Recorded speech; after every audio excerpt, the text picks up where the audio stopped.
오늘 우리에게 주신 말씀은 베드로후서 3장 11절에서 18절까지 말씀입니다. 베드로후서 3장 11절부터 18절까지 말씀, 저와 여러분이 한 절씩 교독하겠습니다. 이 모든 것이 이렇게 풀어지리니 너희가 어떠한 사람이 되어야 마땅하냐? 거룩한 행실과 경건함으로 하나님의 날이 이르냐기를 바라보고 간절히 사모하라. 그날에 하늘이 불에 타서 풀어지고 물질이 뜨거운 불에 녹아지려니와 우리는 그의 약속대로 의가 있는 곳인 새 하늘과 새 땅을 바라보더라. 그러므로 사랑하는 자들아, 너희가 이것을 바라보나니 주 앞에서 점도 없고 흠도 없이 평강 가운데서 나타나기를 힘쓰라. 또 우리 주의 오래 참으심이 구원이 될 줄로 여기라. 우리가 사랑하는 형제 바울도 그 받은 지혜대로 너희에게 이같이 썼고 또 그 모든 편지에도 이런 일에 관하여 말하였으되 그 중에 알기 어려운 것이 덜어 있으니 무식한 자들과 굳세지 못한 자들이 다른 성경과 같이 그것도 억지로 풀다가 스스로 멸망에 이르느니라. 그러므로 사랑하는 자들아, 너희가 이것을 미리 알았은즉 무법한 자들의 미혹에 이끌려 너희가 굳센 데서 떨어질까 삼가라. 오직 우리 주 곧 구주 예수 그리스도의 은혜와 그를 아는 지식에서 자라가라. 영광이 이제와 영원한 날까지 그에게 있을지어다. 아멘. 할렐루야. 자, 오늘은 베드로후서 마지막 시간입니다. 8번째 시간으로 고백하는 삶, 8번째 시간으로 마땅한 삶이라는 제목으로 같이 말씀 나눕니다. 한번 따라할까요? 마땅한 삶.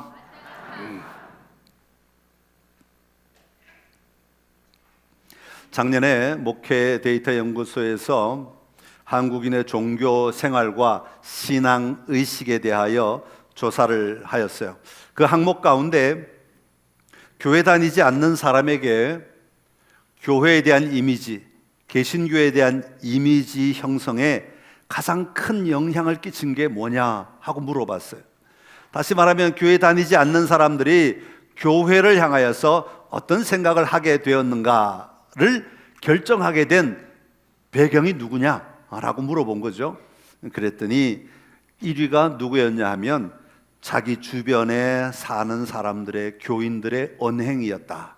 말하는 것, 행동하는 것, 이런 거 보고 교회를 판단하게 되었다라고 말해요. 그게 30%나 나왔어요. 1위를 차지한 거죠. 다시 말하면 교회 다니지 않는 사람들은 교회가 어떤 곳일까? 교회 다니는 사람들은 어떤 사람들일까? 교회는 어떤 사람들이 모이는 것일까? 이런 것들을 생각하고 판단하고 결정하는데 결정적인 영향을 미치는 사람들이 누구냐면 자기 주변에 있는 직장이나 사는 사람들이나 아니면 환경 속에 있는 사람들이 하는 말이나 행동들을 보고 아, 교회는 이런 곳이구나 하는 것으로 결정짓는다 이 말이죠. 여러분, 이것은 무엇을 가리키느냐 하면 신앙은 삶이다 라고 하는 거예요. 신앙은 우리가 이렇게 주일날 모여서 한번 예배 드리는 것, 이게 신앙의 전부가 아니고 신앙은 우리의 모든 삶이 신앙이다 라는 걸 말해주고 있는 겁니다. 왜냐하면 여러분, 우리가 무엇을 믿는가 하는 것은 그 믿음의 가치를 가지고 우리가 어떻게 사는가로 나타나기 때문에 그렇습니다. 여러분 행동하는 것, 여러분이 움직이는 것, 모든 것은 다 어디에 근거를 가지고 움직이냐면 내 안에 심겨진 생각들, 판단들, 상황 결정들, 이런 걸 가지고 행동하는 거예요. 아, 이게 나는 좋다라고 생각이 들면 우리는 그게 좋은 것으로 행동합니다. 아, 이게 나쁘다라고 내 마음에 결정이 되어 있으면 우리는 그것이 나쁘다고 판단하고 그걸 안 하는 행동을 하게 된다 그 말이죠. 다시 말하면 우리가 믿는 모든 것이 우리의 삶을 움직이는 원동력이 된다라고 말하는 것이죠. 그래서 신앙은 삶이어야 한다. 내가 믿는 것에 따라서 우리는 살아내야 한다라는 것입니다. 오늘 본문 11절에서 베드로는 베드로후서의 마지막 결론을 이렇게 이야기합니다. 이 모든 것이 이렇게 풀어지리니 너희는 어떠한 사람이 되어야 마땅하냐 그렇게 말해요. 너희는 어떠한 사람이 되어야 마땅하겠느냐라는 거예요. 다시 말하면 베드로는 그날이 임할 것을 믿고 기다리는 사람들은 오늘 여기서 어떠한 사람들이 되어야 마땅하겠느냐라고 질문하고 있는 겁니다. 오늘 말로 바꾸면 우리 그리스도인들은 어떤 사람이 되어야 마땅하겠느냐, 이 씨름을 하며 살아가야 한다라는 것이죠. 그리스도인이라면 어떠한 삶을 살아야 마땅하겠느냐, 그리스도인이라면 어떤 생각을, 어떤 마음을 품어야, 마땅히 품어야 할 마음이 무엇이겠느냐라는 질문을 오늘 베드로는 우리에게 하고 있는 거죠. 내가 이제 예수를 믿는다고 말했으니까, 천국 가는 티켓은 내가 확보했으니까, 내 삶은 내 마음대로 살지 뭐, 내가 원하는 대로 살지 뭐. 만약 그러는 사람들이 있다면 여러분은 예수님을 아직 제대로 못 믿고 있는 겁니다. 한 단편만 믿고 있는 거예요. 한 조각만 믿고 있는 거예요. 내가 천국 갈 수 있으니까 이제는 뭐 여기서는 내 마음대로 내가 주관자가 되어서 살아도 되지 않느냐, 그렇게 말한다면 예수님을 모르는 일이다, 모르는 삶이다 라고 하는 겁니다. 오늘 11절에 보면 11절 끝에 뭐라고 말했는가 하니까 거룩한 행실과 경건함으로 살아가는 사람이라는 것을 전제로 하고 있습니다. 그러니까 이 말씀을 다시 읽으면 이렇게 되죠. 당신은 거룩한 행동과 경건함에 있어서 어떤 종류의 사람이 되어야 마땅한가? 나는 오늘 예수님을 믿는 자로서 거룩함과 경건함의 삶을 살아가고 있는데, 그 삶을 살아가면서 어떠한 사람이 되어야 마땅하겠느냐라고 묻고 있는 거예요. 그러니까 전제가 막 내 마음대로 개판으로 사는 삶을 얘기하는 것이 아니라 거룩함과 경건함으로 그리스도로서 마땅히 삶을 살아가고 있는 도중에 너희가 주님이 오실 그날을 바라보며 이 시간을 어떻게 감당해야 되겠는가, 어떻게 이겨내야 되겠는가 라는 것을 우리에게 질문하고 있는 것입니다. 사랑하는 성도 여러분, 이 질문은 오늘 우리에게 다시 한번 던져져야 할 분명한 질문입니다. 이 말씀을 붙들고 거룩한 행실과 경건한 생활을 하고 있는 우리가 오늘 어떤 사람이 되어야 할까? 끊임없이 우리는 우리 자신들에게 질문하며 사는 자가 되어야 합니다. 그래야 그 삶을 붙들고 누리며 살아갈 수 있기 때문에 그렇습니다. 바라기는 오늘 이 말씀을 붙들고 주님을 향해 날마다 나아가는 여러분의 삶의 자리에 분명한 삶의 태도를 세워가는 은혜가 다시 한번 결단하고 내 삶을 다시 한번 다잡고 다시 한번 포커스를 맞추고 살아가는 은혜가 오늘 우리 모두 안에 있기를 간절히 기원합니다. 자, 우리는 어떠한 사람이 되어야 마땅하겠습니까? 그 첫 번째로 베드로는 말하기를 바라보라, 그렇게 말합니다. 한번 따라합시다. 바라보라. 12절에 보면 베드로는 하나님의 날이 임하기를 바라보고 간절히 사모하라, 그렇게 말합니다. 또 하나 13절 끝에도 보면 새 하늘과 새 땅을 바라보는도다, 그렇게 말하고 있습니다.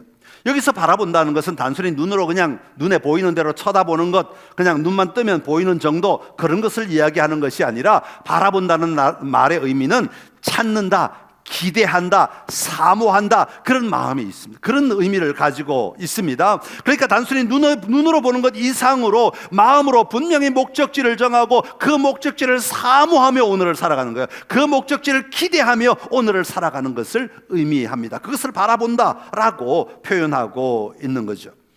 그렇다면 우리가 사모하고 바라보며 기다려야 하는 곳은 어떤 곳입니까?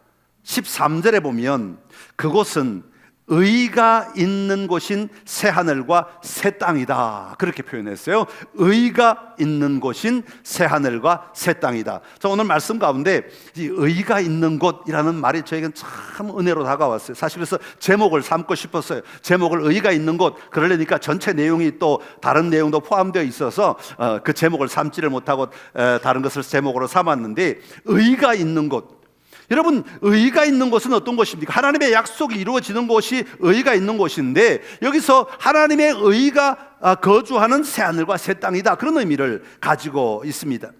여러분, 하나님의 의는 모든 것이 다 하나님이 기준이 되는 거예요. 하나님께 합당한 것, 하나님이 기뻐하시는 것, 하나님이 원하시는 것, 하나님이 즐거워하시는 것, 그 하나님의 의가 통치함으로 말미암아 이 땅은 모두 다 하나님 앞에서 기쁨을 누리며 살아갈 수 있는 곳이 의가 있는 곳, 바로 그것이 새하늘과 새 땅이다, 그렇게 말합니다.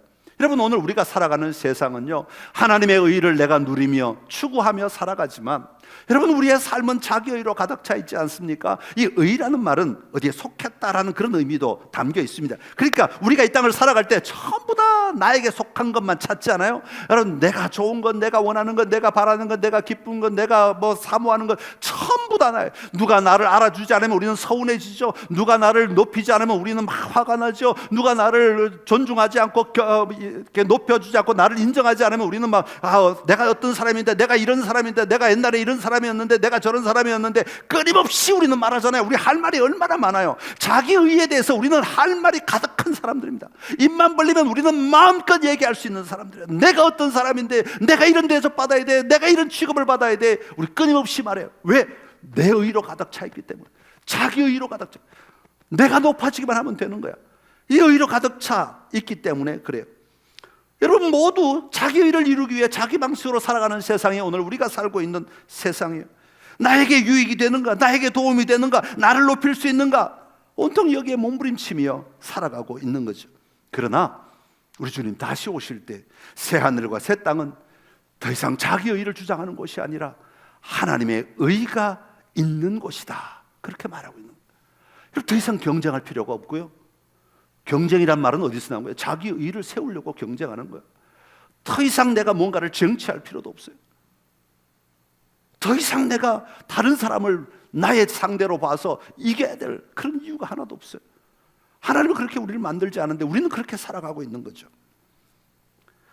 물론 새하늘과 새 땅이 임하기 전에 그곳에는 12절에 보면 그날에 하늘이 불에 타서 풀어지고 물질이 뜨거운 불에 녹아진다라고 말씀하고 있습니다. 그러나 그것이 두렵지 않는 이유는 무엇입니까? 그 두려움을 이겨내기에 충분한 기쁨이 우리 안에 있기 때문에, 하나님의 의로 말미암아 우리가 자유함을 누리고 참된 생명을 누리고 참된 기쁨을 누리고 참된 영광을 누리며 살아가는 그 땅이 우리 앞에 예비되어 있기 때문에 잠시 그 길로 넘어가기 위해서 우리가 당하는 고난이나 고통은 아무 문제가 되지 않는다고 베드로는 말하고 있는 겁니다.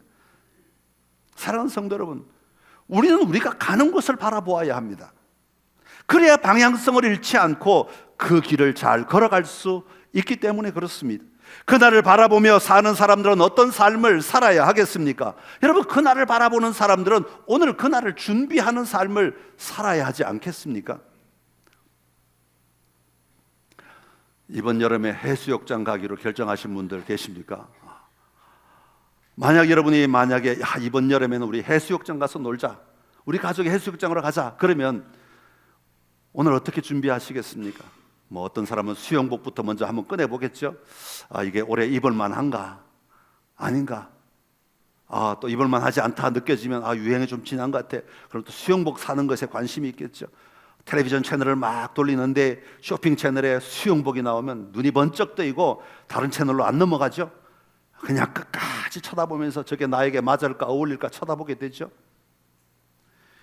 또 어떤 사람은 해수욕장 근처 맛집을 열심히 또 설치하지 않겠어요? 또 이 뒤지는 거 좋아하시는 분들은 찾아가지고 어느 집의 평점이 높은가, 어느 집이 더 맛있는가, 어느 집이 더 내가 경험하지 못한 맛을 줄 수 있는가, 여러분 뒤지지 않겠습니까? 맛있는 회를 먹을 생각하니까 벌써부터 군침이 돌지 않아요? 제가 이 정도 말하면 벌써 입에 군침이 도셨을 것 같은데, 맛있는 회 한 점을 집어다가 싱싱한 게 살아서 펄떡펄떡 뛰는 놈을 잡아다가 회를 쳐가지고 한 점 딱 젓가락으로 집어서 초장에 팍 찍어가지고 입에 집어넣으면 그 새콤함이 그냥 입에 침이 막 흐르잖아요. 그리고 그곳에서 가질 기쁜 순간을 생각하잖아요. 가서 우리가 누리게 될 즐거움을 생각하잖아요. 같이 가서 먹고, 같이 가서 즐거워하고, 같이 가서 또 노는 것들을 타고, 그러면서 배도 타고, 그러면서 우리 그곳에 가서 기쁨을 누리자. 이게 해수욕장 갈 사람들의 준비하는 마음이죠. 그런데 어떤 사람들은 해수욕장 갈 것이라고 결정해놓고는 우리가 그곳에 가면 싸우자, 우리 가족이 이번에 그곳에 가서 결판을 보자, 펜션 하나 빌려놓고 우리 가족 결단을 내자, 그러며 가는 사람은 아무도 없어요. 그럴 것 같으면 갈 필요도 없죠. 그냥 여기서 하면 돼요. 아무도 그곳에 가서 우리 죽도록 싸워보자, 결판을 내자, 이럴 사람은 없다고요. 굳이 가서 거기에서 그럴 이유가 없기 때문에 그렇습니다. 이건 얼마나 어리석은 자의 모습인지 모릅니다. 오늘 베드로는 우리가 그곳을 바라볼 때에 그곳 거룩한 행실과 경건함으로 하나님의 날이 임하기를 바라보라, 그렇게 말씀하고 있습니다. 그의 약속대로 의가 있는 곳인 새 하늘과 새 땅을 바라보라 라고 말씀하고 있어요. 그곳이 가져다 줄 참된 기쁨, 우리가 오늘 이 땅에서 누리지 못하는 참된 기쁨, 참된 만족, 우리 안에 정말로 우리의 머리끝까지 채워줄 그 아름다운 풍성함을 사모하며 오늘을 이겨내고 내일을 바라보며 나아가라 라고 말씀하고 있는 겁니다. 사랑하는 성도 여러분, 바라보는 눈이 여러분 모두에게 열려지기를 간절히 기원합니다. 하나님의 그 아름다움을 우리는 이 말씀을 통해서 분명히 그리고 분명히 그것을 바라보며 그것을 사모하며 그것을 향하여 기대하며 오늘을 이겨내는 삶을 사는 우리 선창의 모든 가족들이 되시기를 간절히 기원합니다. 두 번째로, 우리는 어떠한 사람이 되어야 마땅하겠는가? 힘쓰라. 그래요. 한번 따라합시다. 힘쓰라.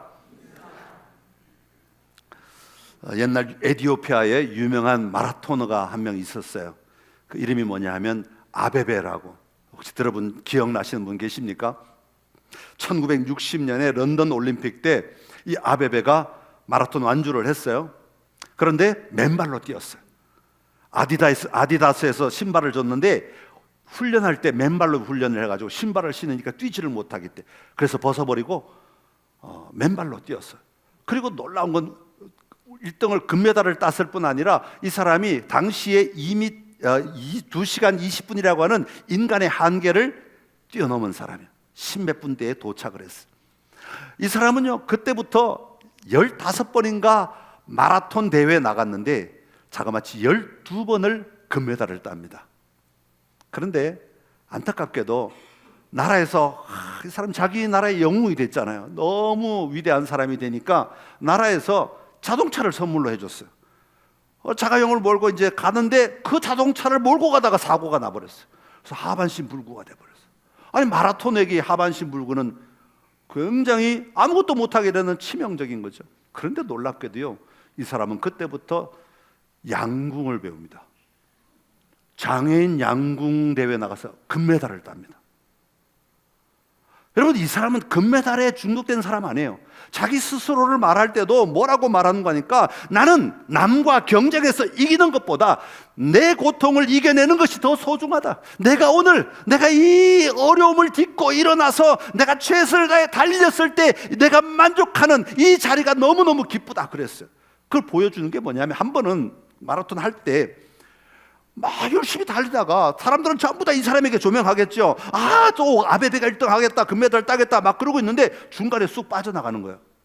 사람들이 깜짝 놀랐어요. 기권이라는 뜻이잖아요. 중간에 빠져나가면, 아니 아베베가 왜 기권했을까? 알고 보니까요, 다른 에티오피아 선수를 돕기 위한 선수들 있잖아요. 끝까지 달려갈 수 있도록 옆에서 힘을 도와주는 선수, 그 역할을 했다는 거예요. 아니 아베베가 왜 그 역할을 했어요? 알고 보니까 무릎에 뼈가 나갔는데, 종아리 뼈가 나갔는데도 자기는 완주할 수 없는 형편이니까 뛰어서 다른 사람을 도와줬다는 거예요. 근데 그걸 보면서 이 사람이야말로 금메달에 미친 게 아니라 자기 자신을 극복하고 이겨내고 자기의 삶의 자리에 최선을 다한 사람이 아니겠는가, 그런 생각을 하였습니다. 오늘 베드로는 힘쓰라 그래요. 여러분 모두 금메달 따라는 얘기가 아닙니다. 여러분 모두 항상 1등을 하라는 얘기가 절대로 아닙니다. 여러분에게 주어진 삶의 자리에, 여러분이 가지는 삶의 자리에 어떻게 살아갈 것인가 하는 것을 우리가 다시 한번 붙들려고 하는 말입니다. 오늘 그리스도인들은 무엇을 힘써야 하겠습니까? 14절에 이렇게 말합니다. 우리 14절 같이 읽습니다. 그러므로 사랑하는 자들아, 너희가 이것을 바라보나니 주 앞에서 점도 없고 흠도 없고 평 가운데서 나타나기를 힘써라. 아멘. 너희가 점도 없고 흠도 없고 평강 가운데서 나타나기를 힘쓰는 자가 되라고 권면하고 있습니다. 점이 없다는 것은 도덕적으로 순결한 것을 말하고, 흠이 없다는 것은 비난받을 일이 없는 것을 말하고, 그 다음에 평강 가운데서, 평강이라는 말은 오늘 내가 기쁜 삶 그 얘기를 하는 것이 아니라 하나님과 평화를 누리며 살아가는 삶, 다시 말하면 하나님과의 관계 속에서 언제나 하나님과 더불어 살아가는 삶을 살아가는 가운데 나타나기를 힘써라. 다시 말하면 오늘 우리가 살아가는 모든 삶의 자리에 점도 없고 힘도 없고 하나님과 늘 평화를 누리며 사는 삶을 살아가도록 늘 힘쓰며 집중하며 사는 삶이 되어야 한다라고 말하고 있는 겁니다. 그런 가운데 주님을 맞이하라 라고 말하고 있습니다. 그러게 우리가 힘써야 하는 것은 지금 여기서 예수 그리스도의 복음을 누리는 자로서 살아가야 한다는 거죠. 복음을 받은 자로서의 은혜를 가지고 복음을 받은 자로서의 삶의 방식으로 복음이 가져다는 삶의 도전을 누리는 자가 되어야 한다라고 말하는 거예요. 이걸 가리켜서 교리적으로 뭐라고 하냐면 성화의 삶이다 그렇게 불러요. 점점 거룩해져가는 삶이다. 우리 그리스도인은 예수님 믿을 때 그 모습으로 그대로 계속 똑같이 있으면 안 된다 그래요. 우리는 날마다 계속해서 변화가 일어나야 된다라는 거죠. 베드로는 2장에서 무법한 자들, 불의한 자들이 어떻게 살아가고 있는가, 다시 말하면 이 세상이 어떤 삶인가를 이렇게 소개합니다. 베드로후서 2장 12절에서 14절 세 번역으로 한번 읽어보겠습니다. 시작. 그러나 그들은 본래 잡혀서 죽으려고 태어난 이성이 없는 짐승과 같아서 알지도 못하는 일들을 비방합니다. 그러다가 그들은 그 짐승들이 멸망하는 것 같이 멸망을 당할 것입니다. 그들은 자기들이 저지른 불의의 값으로 해를 당합니다. 그들은 대낮에 흥청대면서 먹고 마시는 것을 낙으로 생각합니다. 그들은 티와 흠 투성이입니다. 그들은 여러분과 연애를 가질 때에도 자기들의 속임수를 즐깁니다. 그들의 눈에는 음녀만 보입니다. 그들은 죄짓기를 그치지 않습니다. 그들은 들뜬 영혼들을 유혹하며 그들의 마음은 탐욕을 채우는데 익숙합니다. 그들은 저주의 자식들입니다. 아멘. 여러분, 이게 세상이 살아가고 있는 삶의 모습이라고, 세상이 힘쓰며 살아가고 있는 삶의 모습이라고 말합니다. 이런 세상 속에서 하나님의 의의 도를 알게 된 사람은, 하나님의 의를 부여받은 사람은, 하나님의 자녀가 된 사람은 그렇게 살아서는 안 된다라고 말하고 있는 거예요. 점도 없이 흠도 없이 평강 가운데서 나타나기를 힘쓰는 자가 되어야 된다. 어떻게든 우리가 바르게 살고 어떻게든 우리가 하나님 앞에 부끄럼 없는 삶을 살아내어야 한다라고 말하는 거죠. 사랑하는 성도 여러분, 베드로는 우리가 그런 삶을 살기 위해서 무식한 자들과 굳세지 못한 자들이 다른 성경과 같이 그것도 억지로 풀다가 스스로 멸망에 이르는 것처럼 그렇게 살지 말아야 한다 그렇게 말해요. 16절에 말씀하고 있죠. 하나님의 말씀을 자기 잣대로 마음대로 편리한 대로 해석하고 적용하는 것이야말로 우리를 스스로 멸망에 이르게 하는 지름길이 된다 그렇게 말하고 있는 겁니다.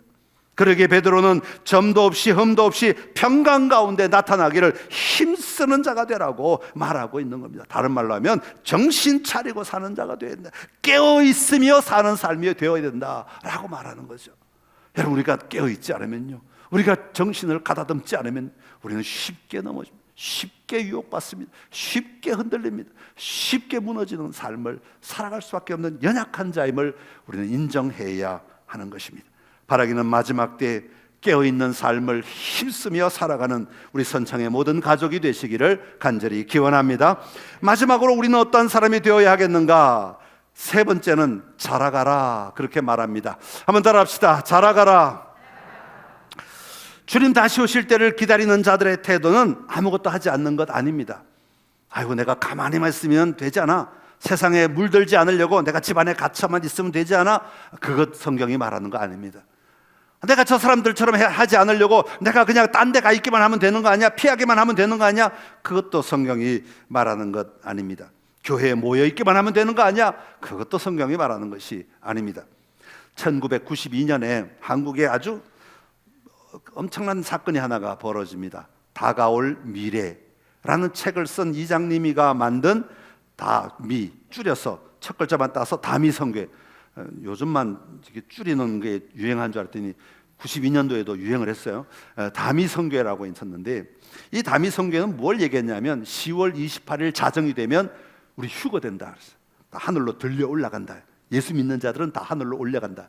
그래서 많은 사람들이요, 흰 옷을 입고, 위아래 흰 옷을 입고요, 그 교회에 모여가지고 막 찬양을 하며 이제 곧 올라갈 것을 기대하며 막 들떠 있었던 그런 사건이 있었습니다. 텔레비전들이요, 전부 다 그 교회 앞에 마당에서 그냥 진을 치고 카메라를 들이대고 정말로 없어지나 보자 하고 막 그냥 난리가 난 적이 있어요. 그랬더니 이때 별의별 일이 다 일어나죠. 학생들은요, 학교에 가지 않아요. 가출해버려요. 이제 어차피 휴가 될 건데 내가 뭐하러 이 지겨운 공부를 하냐 그러고 학교를 안 가요. 회사에 사표를 낸 사람 뭐 부지기수고요. 심지어는 그때 못 올라갈 수도 있으니까 미리 유서 써놓고 자살한 사람도 있대. 임산부는요, 올라가려면 몸이 가벼워야 되는데 내 몸이 무거워서 못 올라가면 어떡하나 해서 낙태를 했대요. 있었던 일이에요. 실제로. 휴가 나온 군인들은요, 이제 군대 안 가도 된다고, 복귀 안 해도 된다고 생각하고 탈영을 하는 거예요. 안 들어가는 거죠. 그러다가 나중에 잡혀가지고 10월 29일 날 다 잡혀가지고 영창에 다 들어갔어요. 영창에. 휴거 일어났습니까? 일어나지 않습니다. 성경이 말하지 않는 것을 주장하고 그것을 맹신하고 크게 휩싸임으로 말미암아 얼마나 많은 사람들이 고통 가운데 있었는지 몰라요. 얼마 전에는요, 이단 가운데 하나가 남태평양 피지에 가면 거기가 천국이다. 그래가지고 다 돈을 끌어모아가지고 피지로 데리고 왔어요. 그리고 땅을 사가지고 어마어마한 땅을 사서 그곳에 천국이라고 다 데리고 왔어요. 집을 짓고 데리고 왔어요. 그 사람들이 지금 뭐 하고 있는 줄 아세요? 땅 파고 있어요. 여러분, 이단들은요, 어떻게 하면 미혹할까? 어떻게 하면 우리가 미혹된 삶을 살 수 있는가를 너무 잘 알아요. 그래서 자기 마음대로 해석하고 자기 마음대로 풀어요. 여러분, 이단들만 그럴까요? 오늘 우리 삶에도 혹시 성경을 우리 마음대로 해석하며 살아가는 사람 있지 않을까요? 어떤 사람은 성경책에 줄친 거 보면요, 이 줄친 거 보면 나중에 하나님이 너 성경책 들고 와라 그럴지도 모를 것 같아. 내 마음에는 그냥 생각에 진짜 그렇다는 거 아니고 또 믿지 마시고 보니까 하나님이 복 주신다는 것만 줄 쫙쫙 쳐져 있어요. 10년 지나도 그 줄이 안 바뀌어. 20년 지나도 그 줄이 안 바뀌어. 30년 지나도 그 줄이 안 바뀌어. 너를 돌아보고 너를 회개하고 네 삶의 자리에 잘못한 것들을 돌이키라고 하는 말들에는 관심이 없고 줄을 안 쳐. 그래서 저는 성경책을 자주 바꿔요. 하나님 앞에 혼날까 봐. 그게 아니고 제가 성경책을 자주 바꾸는 이유는 한번 줄 쳐놓으면 또 그 본문에만 자꾸 마음이 가니까 일부러 새 성경을 자꾸 봐요. 그래서 마치 처음 읽는 것처럼 자꾸 읽으려고 저는 성경책을 계속 바꾸어서 줄을 치는데 자기 마음대로 바꿔요. 자기 원하는 것만 봐. 자기 좋은 것만 봐. 그것만 붙들어. 그렇지 않고 하나님이 우리를 깨우치게 하고 회개하게 할 말씀도 얼마든지 있는데 듣기 싫어. 내가 원치 않는 말씀은 듣기 싫어. 여러분, 이것도 억지로 푸는 거예요. 이단들만 억지로 푸는 게 아니라 우리가 하나님 주신 말씀을 듣지 않는 것도 내가 마음대로 해석하는 거예요. 억지로 푸는 거죠. 여러분, 성경은 주님이 다시 오실 때까지 우리가 어떻게 살아야 할 것인가, 피하여 따로 살아야 된다, 그렇게 말하지 않아요. 오늘 베드로는 17절에 이렇게 말합니다. 17절 같이 읽어보겠습니다. 17절 시작. 그러므로 사랑하는 여러분은 이 사실을 미리 알고 불의한 자들의 유혹에 휩쓸려서 자기의 확신을 잃는 일이 없도록 주의하십시오. 아멘. 불의한 자들의 유혹에 휩쓸리지 않아야 된다. 여러분, 불의한 자들의 유혹에 휩쓸리지 않으면 내가 제대로 알아야 돼요. 말씀을 내가 제대로 붙들어야 돼. 말씀을 내가 제대로 이해해야 돼. 말씀을 제대로 내가 받아들여야 돼. 그러지 않으면 미혹하는 말에 넘어질 수밖에 없는 것입니다. 말씀을 억지로 푸는 자들이 그렇게 미혹하는 자들이라고 말합니다. 스스로 멸망으로 가는 자들이라고 말하고 있는 거죠. 여러분, 오늘 우리가 붙든 예수 그리스도의 복음의 진리들을 여러분, 우리는 분명히 고백할 수 있어야 되고 그것이 나의 삶의 가장 기쁜 소식임을 우리는 분명히 선포하며 살 수 있어야 하는 겁니다.